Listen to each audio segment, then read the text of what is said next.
Hey, welcome to another Enneagram podcast. Yeah, that's right. Yet another Enneagram podcast. But this one's different. Another Enneagram podcast is here to help you be a better leader for your team. We know leadership is already challenging enough, and it can be downright frustrating when your team communication breaks down. Another Enneagram podcast is here to tell you stories of leaders just like you who are learning how to lead their teams better with the Enneagram. If you want your team to communicate better, be more productive, and love their jobs, another Enneagram podcast is for you.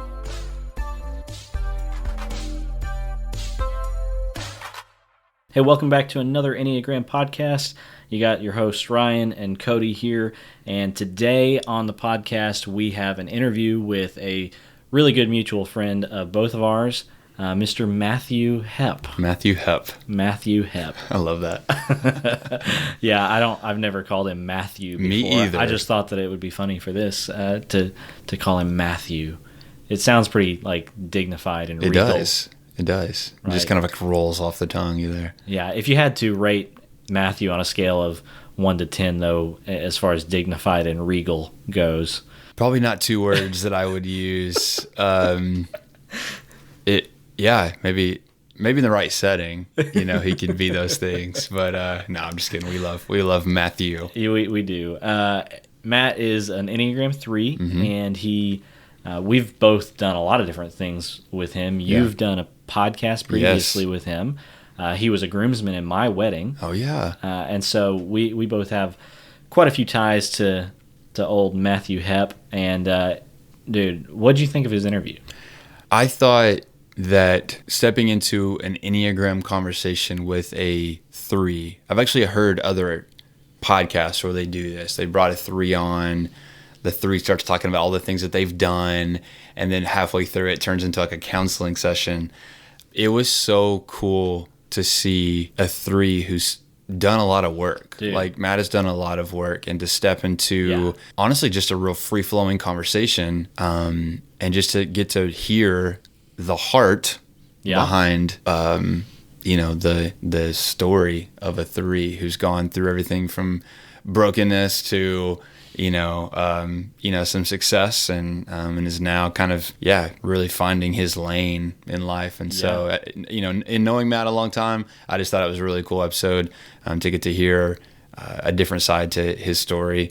But from an Enneagram standpoint and a leadership standpoint, I think it's going to be so great for Enneagram 3s to dive into this episode with a cup of coffee and allow themselves to maybe share some of the more emotional sides of this with Matt. I think it's going to be cool. Well, and it was so honest and so vulnerable, I felt like. For sure. And so I just loved that part of it. You mentioned feeling the heart of it, which a lot of times 3s struggle with that emotional piece. Even though they are emotional, most 3s don't like to be perceived as emotional. And, one of the things that you'll hear Hepp talk about in the podcast was he has struggled in the past to decide if he's a 3 or a 4, right? And 4s tend to be very emotional, more in touch with emotions than pretty much any other number. And so to kind of vacillate between the 3 who tries to not be emotional and the 4 who almost believes that emotion is all that there is, it's just a very interesting combination. I think what he's decided is he's a 3 with a 4 wing, with a strong 4 wing, right? And so I think that's a real gift for 3s, specifically 3s with a 4 wing, but 3s with a 2 wing could be the same thing. But 3s with a 4 wing, to be able to actually press into that real, raw emotion in a very honest way is an incredible, almost like rounding out of their 3-ness, right? Yeah. Because 3s can so often try to like suppress that part of themselves. And so letting their 4 wing kind of flap a little bit and bring that to the surface, I think is something that a lot of 3s could learn from. Yeah. So I'm excited about that. Yeah.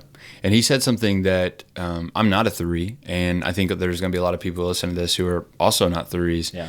But he mentioned this thing that he was wrestling with for a while is he would get home at the end of the day and would have kind of this like wave of loneliness, like this like kind of inauthentic or unauthentic kind of feeling flood over him, and talking about this mask or multiple masks that he'd kind of been hiding by at the end of the day, and realizing that nobody actually knew Matt.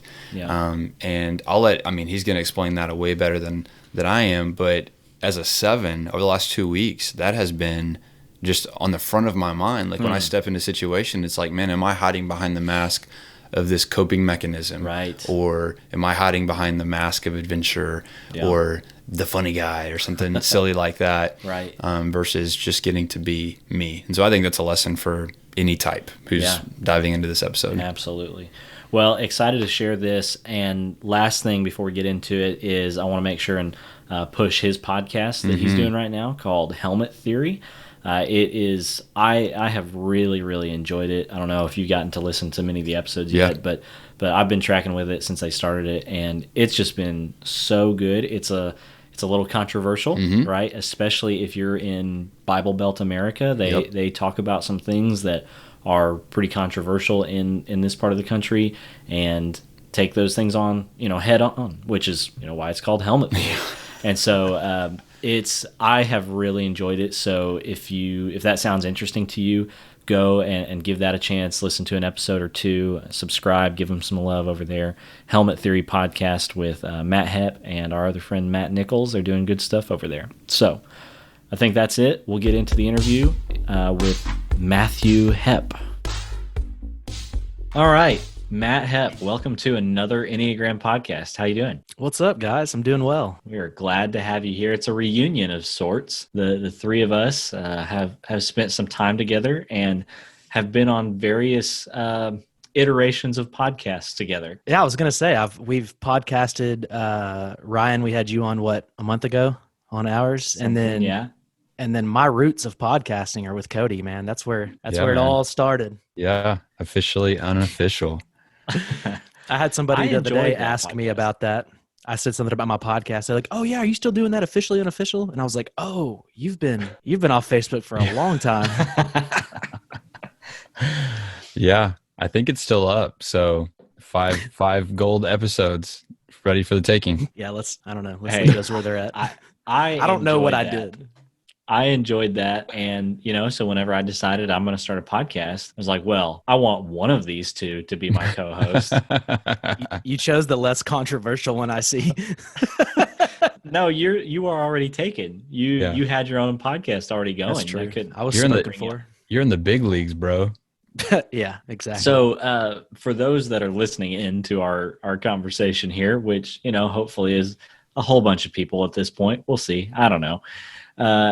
Matt, we obviously know you well, but listeners may or may not. So give us a little introduction to yourself, and let's just start there. Sure. So I actually don't know how to introduce myself because I'll start with I am the co-host along with one of my best friends, Matt Nichols. We co-host a podcast called Helmet Theory Podcast, and we discuss faith, life, God, the deconstruction process. The big thing that we do, I think, is invite people to the table from across the spectrum. And a lot of times for us, it is kind of in that realm of all things faith and spirituality and things. But, we've addressed other topics too. We just kind of, if something seems like it's an interesting topic that we could gain perspective on, then we see if we can find somebody to chat with us a little bit. And so, yeah, it's been a lot of fun. We do that. And then I do, the really cool thing that I do is my day job, which is working in the banking world. It's about as fun as it sounds. Well, I've enjoyed your new podcast as well. You and Nichols, or Matt and Matt, as it's termed sometimes. I enjoy your guys' podcast. I think it's timely. What I mean by that is I think we're in a world right now that doesn't always do a great job of listening and being open to people with perspectives that don't necessarily line up with their own. And so that's one of the things I appreciate most about you guys is your willingness to engage in conversations with people that you may not see eye to eye on, but none of your episodes have been a fight. They've been a conversation, and I've appreciated that and appreciated the chance to be on it too. So I'm a big fan. Go check it out if you haven't already. So, tell us a little bit more, just kind of we're talking about Enneagram on here, obviously. So talk about that, how you came to know about Enneagram at all, and what that journey was like for you, and eventually, figuring out what number you were. Yeah, that's kind of my Enneagram journey has been, on the one hand, completely obvious to me once I had a bit of a paradigm to view personalities through. But at the same time, it's kind of had a lot of ups and downs. It's really set me on a search. So the first time that I ever was introduced to the Enneagram, I was going through a pretty difficult season of life. I had recently left my ministry job, which was for me a pretty big deal because a lot of my identity was kind of tied up in that. And so to walk out of that and to kind of wonder what you're going to do, what you're interested in, kind of leads you into the who am I question. And so there was a lot of wounds I was working through and a lot of growth that I was seeking. Not to mention I had gone through a divorce, which for anybody that's been anywhere near one of those, you know that it's not fun for anybody. And so it was just a kind of a season of seeking and searching and trying to figure out things. And Joey Cook, a buddy of all of ours, somehow we had gotten to talking, and he sent me a link to this Enneagram thing. And you know how Joey is. When Joey gets excited about something, like everybody knows about it, and everyone, he's got that kind of contagious evangelist nature about him. So I click the link and I go take the test, and it spits out some results and emails me. And, of course, I don't know if everyone's like this, but typically what happens is on a personality test, my first instinct is to learn about me, what number or letter or color or whatever test you're taking. I want to know about that one. Right. And so that's what I did. And I learned a little bit about that. Didn't pay attention to any of the other ones because I didn't understand how all the types, especially on the Enneagram, were sort of woven together and how they contrast and how they work together and complement one another. And so it spit me out this number. It said, you are probably a 3 with a 4 wing. I said, great. I don't know what that means. This is awesome. I know who I am now. And so I didn't touch it for, I read the little paragraph or so that it spits out at you. And I thought, well, that's cool. And I didn't touch it for months. And I don't know when I picked it up again. I think I was listening to a podcast or something and somebody alluded to it. And I went, oh, that's that thing that I did. So I began listening, and I took a couple more of the little free tests, and they all spit out similar answers. But one of the things somebody had said on a podcast was that rather than taking a test and just accepting a number and then identifying with that number, what the healthiest approach is to kind of get a high level understanding of all the numbers and then see which one resonates with you. And what I found was that 3 and that 4, it was really poking at some areas in me. But it was different than a lot of the personality type of tests that I'd taken. A lot of them, they kind of give you just a little glimpse as to here's who you are and why you do things. And there's a lot of understanding in it. But what was different about the Enneagram is it started digging into parts of me that were actually wounds, and there were things from my upbringing. And so this is all going on while I'm actively going to counseling and dealing with a lot of these types of things anyways. And so it was just, I was kind of swimming in an ocean of studying me and studying what it means to be me and using the Enneagram as a vehicle to help me get there. And so that's, believe it or not, the short version. Yeah. So Matt, do you feel like you've landed on that 3-4 wing? Today I do. Okay. 2 weeks ago, I was sitting there and I do this occasionally, and I'll text somebody probably every 2 or 3 months. I'll have a bit of a crisis, and I'll text like my buddy Ben Hoover. He's a big Enneagram guy, and I texted him. I'm like, dude, I think I might be a 4. And I'll text Ryan. What was it? 2 weeks ago, probably 3 weeks ago. Yeah, maybe. I can't remember. Yeah, I texted him, and I was like, dude, I'm really thinking I've got it wrong here. And the reason why I think that, and I don't think that's true, by the way, I actually do think I'm a 3, and I think I have a very strong 4 wing. And I think a lot of people that know me would probably agree with that. I can see that for sure. And so the reason that I found myself questioning it was because, the 4s are kind of known to be the individualists, the creatives. They want to be different, and that's kind of their aim. And there's something in me with the 3s. You see a lot of guys, a lot of staple 3s are like that I've seen. They show like big corporate guys who have advanced in the company or started this or that. And I didn't resonate with that. I would go through these moments of freaking out because during some of the jobs I've had, it's not that I didn't do good. I did do good, and I did feel competitive and I wanted to do the best I could, but I didn't feel that thing where I didn't feel like anyone was ever going to look at me or that I was going to look at myself and go, that's Matt, the guy that made it to the top of the banking industry and he's redefined, and what I realized was, well, two things. Number one, you don't have to be a 4 to be creative or unique or any of those things. And number two, not everyone that's a 3 puts their 3-ness, so to speak, into career. Yeah. And so the things that I'm passionate about typically have not been within the vocation that I'm in. And so there's that internal conflict of, man, I've got all these hobbies and things that I really love and that I'm interested in, and I want to pursue them. But because they're not my job, I feel like, oh, I must not be a 3. And so that was kind of a false way of looking at it, and I kind of came to that conclusion, at least for today. So I want us to get into how the Enneagram has helped as far as like relationships, people around you, people that you work with. But just from what you said there, I did think of one question I want to ask first, and that is like being a 3 with a 4 wing. So something that I know is common with a 3 with a 4 wing, or sometimes 4 with a 3 wing, but more as 3s with 4 wings, is 3s have this power to kind of wear any hat, play any role, do what is expected of them, whereas 4s have this just deep drive and need for authenticity, and usually really almost despise anybody they think is coming across as disingenuous. Right. And so there can be a real big conflict between 3s and 4s there, because 3s are trying to just, put on a mask, play the part, whatever it is. And 4s think that masks and things like that are just complete, bull. Mm-hmm. And so 3s with 4 wings oftentimes feel a lot of internal conflict with those two things going on inside of them. Is that anything that you resonate with? And if so, what has that been like? Yeah, completely resonate with that. It's been so interesting. What I found about the Enneagram, first of all, is that it more than it does show you about yourself, it gives you language to express what's already there.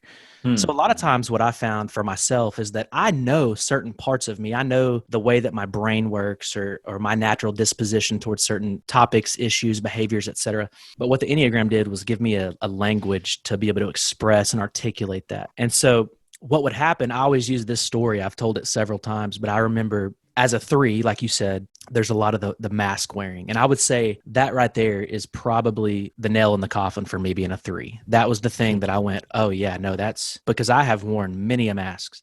Yet at the same time, there is that strong 4 wing in me where I call BS on myself and on other people. And I get frustrated at that disingenuous place Yeah. And so I remember one time I was at this bonfire. This was probably a year and a half ago. And, I'm walking around being the social butterfly. I'm kind of hanging in clusters of people and moving to the next cluster. And I'm just kind of all over the place. Well, I meet this guy and he's kind of a good old boy, just a Southern guy. He's wearing boots. He kind of talks with a little bit more of a drawl. Getting to talking to him, I realized he likes to hunt, fish, just very Southern Arkansas type of guy. Yeah. So I'm sitting there talking with him and we're having a good conversation. And because of that mask wearing 3-ness, which doesn't always have to be a negative thing, by the way. Right. Yeah. I knew how to relate to him. I knew that I could be me and relate to this guy. And I felt like that was a strength and I was getting to know him and it was a good conversation. Meanwhile, another one of my friends walks up. Now, this particular friend is not Southern Arkansas hunting, fishing. In fact, he's a very gentle spirit. He likes to play video games. He's one of the kindest people I know.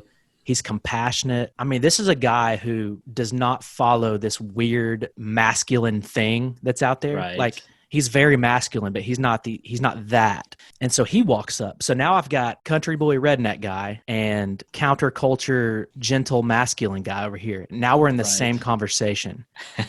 And I had a moment. It was a very conscious moment. This was not like I realized it later. It was in the moment where I introduced him and I was kind of talking and now we're all 3 in a conversation. And I realized I didn't know who to be. I didn't know if I should be sweet and gentle and emotional and vulnerable, or if I should be rough and tough. And I literally kind of freaked out and I walked off. I mean, I kind of made an excuse. I didn't just walk off like a freak. I made an excuse to go get a drink or something. And when I walked off, I was like, holy crap, that is super weird. What's going on? And so, yeah, there is an internal war. And the hardest thing about it is that I do call BS on myself quite a bit. I'll notice that I'm masking. So the hard part is, at what point are you putting on a mask that's unhealthy because you're being a poser and you're being fake and you're not being true to yourself, versus, no, I'm actually mirroring this other person so that they feel more comfortable, because we all feel more comfortable around people that are like us. We just do. Yeah. And so I think a lot of threes have really good intentions when it comes to those masks, but kind of that shadow side, there's always that unhealthy side where it can go from, I'm accommodating to this person as a means to better understand and know and relate to them. And it can come off as, no, I've completely lost myself and I've let go of me and I've taken on them. And that's where the 4 will start screaming. Yeah.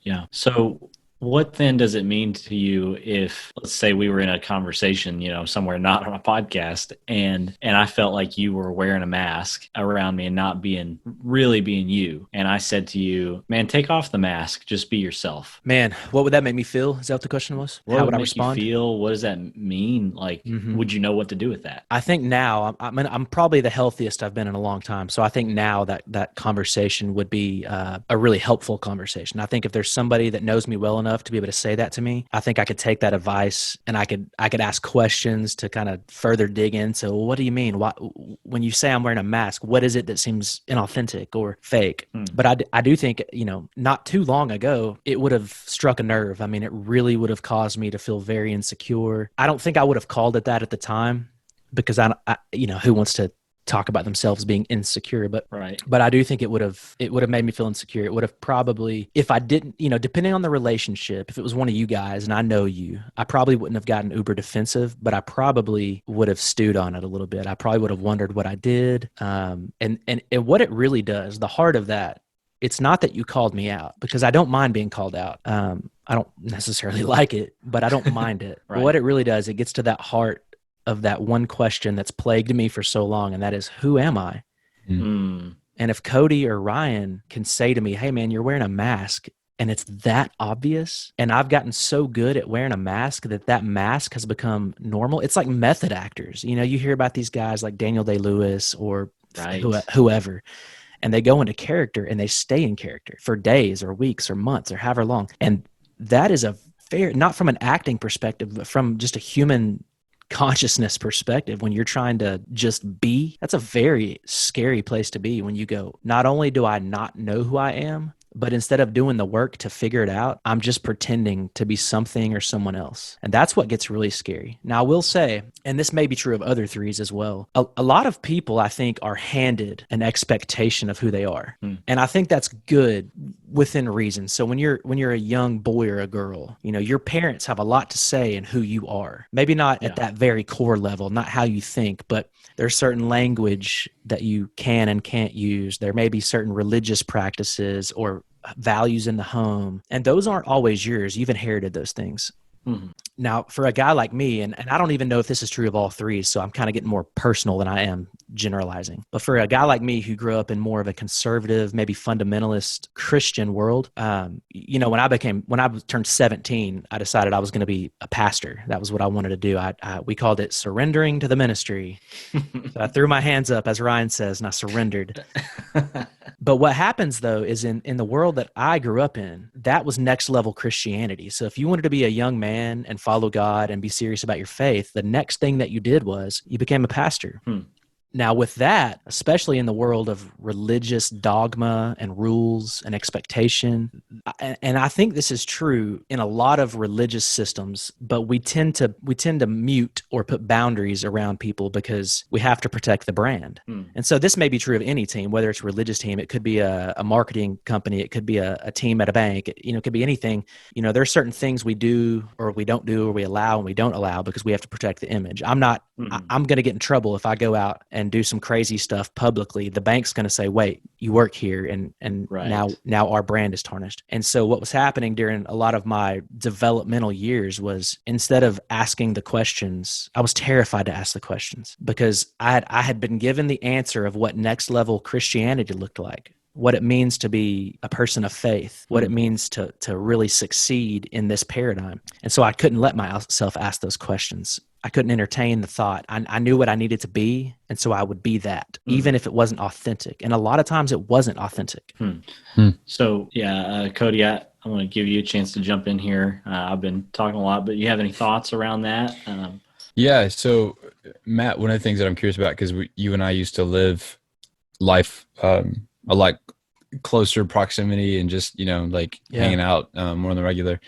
And especially when you were going through a lot of the stuff that you referenced earlier, that was one of the things that I, watched, is that, when, to what you just said, is that typically threes in moments of stress or lack of security, the image is what becomes elevated, because it's like when everything else is falling apart, what I have built up and the achievements that I have, accomplished or achieved, like I can still hold on to those things and the image becomes elevated. And so, but there's something interesting to me about threes, is that, threes being the center of that kind of heart center, is that, people a lot smarter than me say things like that threes are the most disconnected from their emotions. And going through and processing the things that you've gone through, and now remarried, doing a podcast where you're treading into uncharted waters on a regular basis.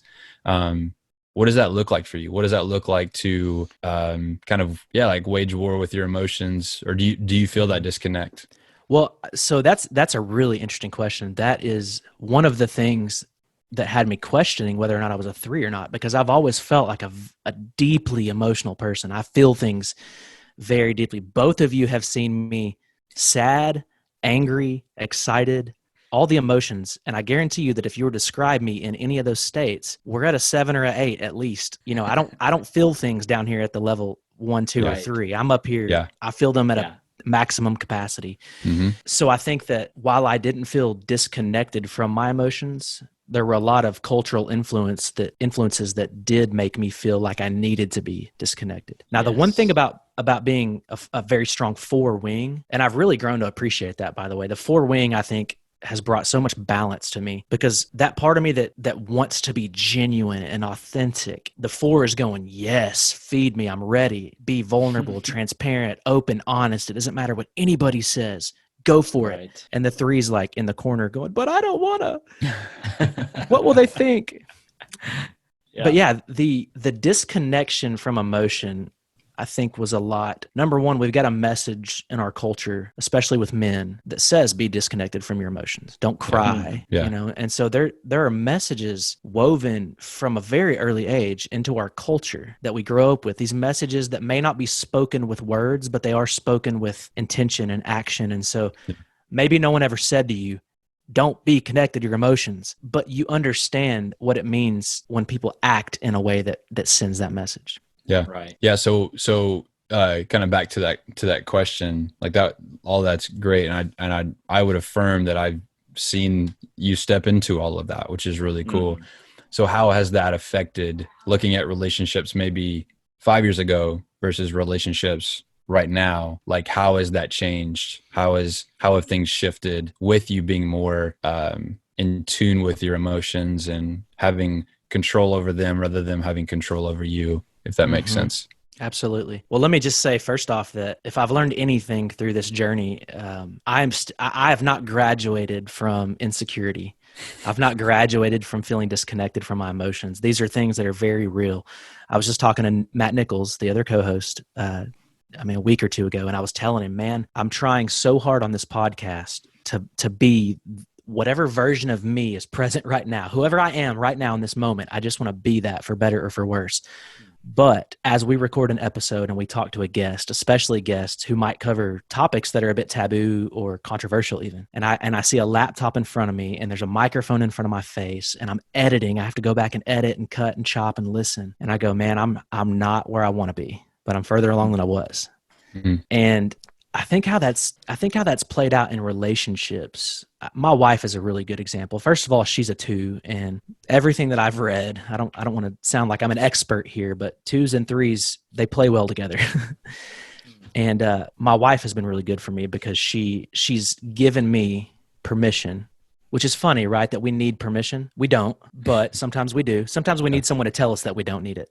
Yeah. And my wife has told me that. You don't need permission. My wife has been unapologetically in my corner through the good and the bad. And one thing that I've really learned through that relationship, especially, I mean, we're talking about a person who, for instance, her vocation is very much tied to what I think she was meant to do. She's a counselor, and she's fantastic at it. She's great at it. And she is so comfortable with who she is.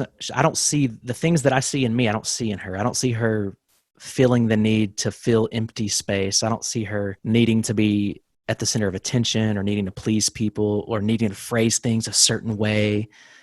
Some of my greatest strengths are some of the things that get me in the most trouble. Some of the things that make me such a good salesman are the things that make me so shallow in relationships. And what's really unfortunate about it is through those relationships, the other person might be really engaged and invested. And then it turns out they've been invested with someone that actually wasn't me. And so the risk that when you're not true to yourself, especially as a 3, when you're not striving at least to be true to yourself, you're not only not being true to yourself, but you're actually not being true to those around you. And so those relationships become superficial. They're based on something that's not even real. And so, for instance, a lot of times I might have a conversation with someone or get an opportunity to maybe do something cool. Like in the past, I've spoken at different events and things like that. And that feels really good. Like for a guy like me, it feels so good. You've got a crowd of people affirming you. And when I got out of the ministry world where I was in front of people a lot, what I realized was how many nights I was going home and feeling empty because affirmation of my mask is not affirmation of me. Yeah. Yeah. So I had placed myself in a position to be praised or affirmed or validated. But the truth of it is I was never affirmed or praised or validated. That thing the role that I played, I'd taken on a role. I was a method actor. I'd taken on a role and people loved the character. Yeah. Some people. Yeah. Yeah. Now how it's changed is, and it's been a really interesting season. That question is really actually very timely because we just moved to a new area. So I'm working with new people. I've got new neighbors. Everything around me is different. I don't have social comfort the way that I once did. And so it's been really fun to unapologetically be me. And I feel like people are getting to know me. And I'm not scared anymore to let them see bad parts of me. Or, I say that in air quotes, bad parts of me, weak parts of me, maybe a better way to say that. There's parts of me that they need work, and I don't feel the need to hide that from people anymore. Yeah, that's good, man. That's good. Somebody, I listened to something, it was a few weeks ago, and they were talking to a 3, and basically the whole episode revolved around like that millisecond between backstage and on stage, and what happens in that moment that shifts that person from backstage Cody to stage Cody, and trying to become aware of that and to eliminate that.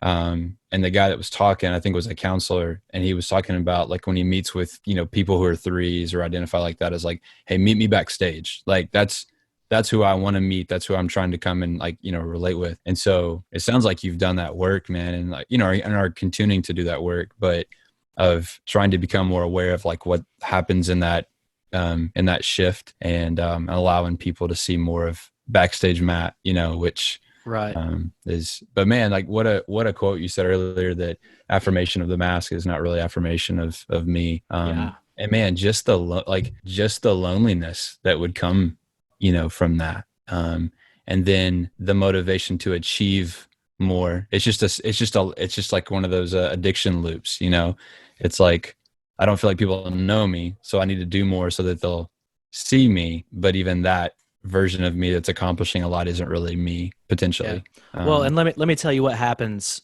on an internal, those people that are closest around you. I think unhealthy 3s would do really well to understand that an unhealthy 3 might affect those in close proximity more than any other number. I don't know that to be true. I'm really only speaking from my experience, but I'll say it like this. When I was a college pastor and I had all these college people, and some of them looked up to me or thought that I was whatever, cool or spiritual or whatever they may have thought. And so when you go home and the loneliness kind of kicks in and you realize that all of that was for your character and not for you, you resent yourself. But here's what happens when you resent yourself, typically, in my experience, is that you don't just resent yourself and begin to emotionally or physically even self-harm. It didn't really work like that for me. But if you were to look at some of my most unhealthy seasons of life, if you were to go talk to my ex-wife, for instance, who do you think bore the brunt of an unhealthy Matt? Who do you think bore the brunt of a resentful, self-indulged, unsatisfied person? I don't want to feel pain. Why would I want to feel pain? And we have this really manipulative, tricky way where instead of just feeling that pain and sitting in that, we can project that onto those around us. And so those who got closest to me probably felt what I'm talking about. And then what happens is, in a way, you've created a situation for that pain to manifest, but it's not the heart or the core of the pain. It's this symptom of the pain. So now I'm fighting with somebody. I'm arguing and defending, and I'm angry and irritable, but I'm not really angry and irritable at them. They were just the scapegoat for my lack of self-awareness and my lack of doing the work of getting down and dirty with my own wounds. Yeah. Man, well, I'm sure there are, if there are 3s listening to this right now, you might have them emotional at the moment. We won't tell on them because we don't want anybody. They're all wondering if they're 4s. But man, I mean, just a lot of that is super insightful and vulnerable, which is something that, I know doesn't come easy for 3s. So for what it's worth, thanks for sharing that stuff. And I don't know, I think it's just an important, lots of important moments in that, and realizations and things. And so, I don't want to downplay any of that at all, and just kind of declare that, this has been really, really good. Yeah.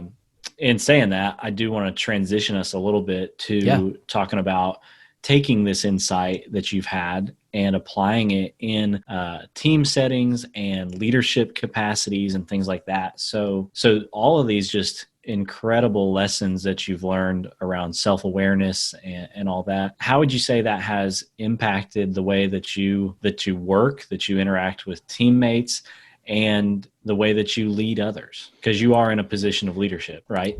Yes. Yeah, I am. That's a great question. I think that the biggest distinction I could make is maybe to say it like this. Prior to getting a little bit healthier, I'm not saying I'm Mr. Healthy, and please don't view me as the healthy 3 by any means. I'm just a guy trying to do my best. But I think a distinction I could make would be in group settings and team settings, in leadership roles that I've had, the root of what I was doing, the motivation behind what I was doing, it was very self-centered. How can I increase my platform? How can I get, if I'm speaking to a group of people, how can I get them to be engaged in a way that's both affirming and validating for me? And that makes everything about me. It doesn't matter if it's in a ministry setting or if it's in my current bank setting. If I sit there with the people that work with me or under me or any of that, and I have that mentality, that does nobody good but me, and it serves only my agenda. Now, the transition that I try to make is, first of all, I think unlocking the Enneagram is a really powerful tool, because for anybody in leadership to understand the Enneagram is to understand everyone on your team a little bit better. And I think a good leader wants to understand his team, and he wants the team to move forward. He doesn't want to move forward. Yeah. So my posture now is not simply, how can Matt get praise? How can Matt get a promotion? How can I look good? Now I look at those around me and I go, wait, so-and-so is very analytical and detail oriented, or so-and-so is very soft spoken and gentle in nature and very absorbs maybe whatever the tone is that's around them. And I don't want to just succeed anymore. I wouldn't say I've tasted like large amounts of success, but those moments of quote success that I've had, it's just like, it's like lighting a match, it lights and then it goes out. Yeah. And then you're just holding a burnt piece of wood. Yeah.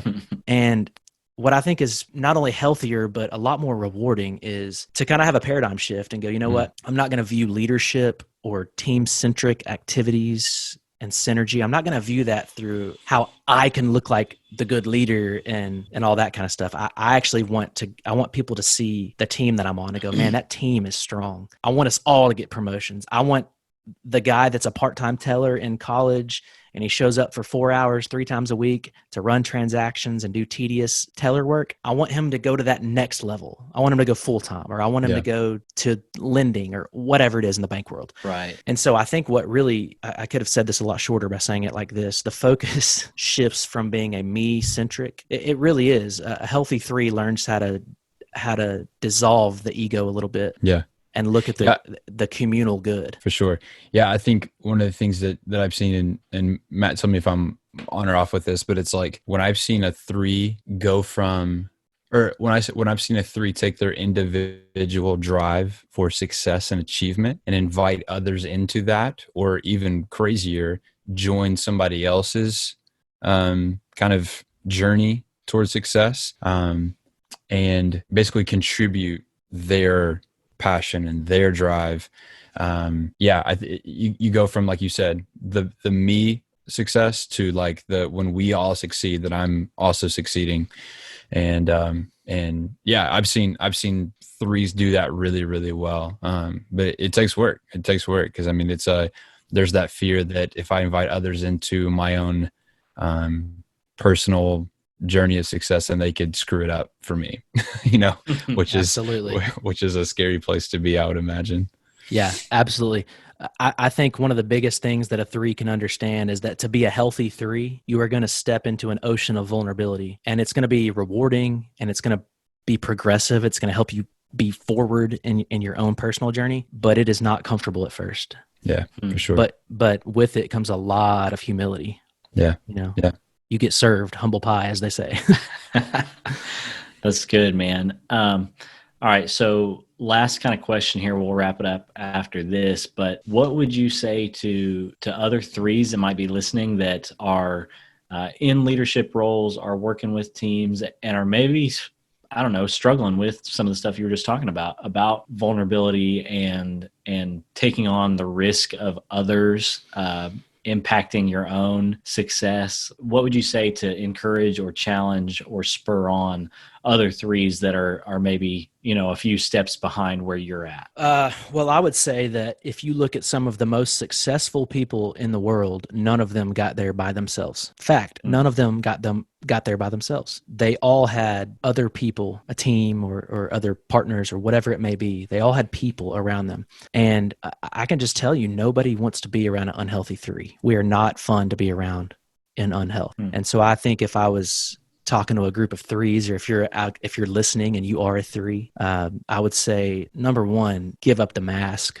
The mask is not helpful. It's not healthy. And even if everyone loves it, it's a facade. If everyone loves it, that doesn't mean they love you. And that's a hard pill to swallow.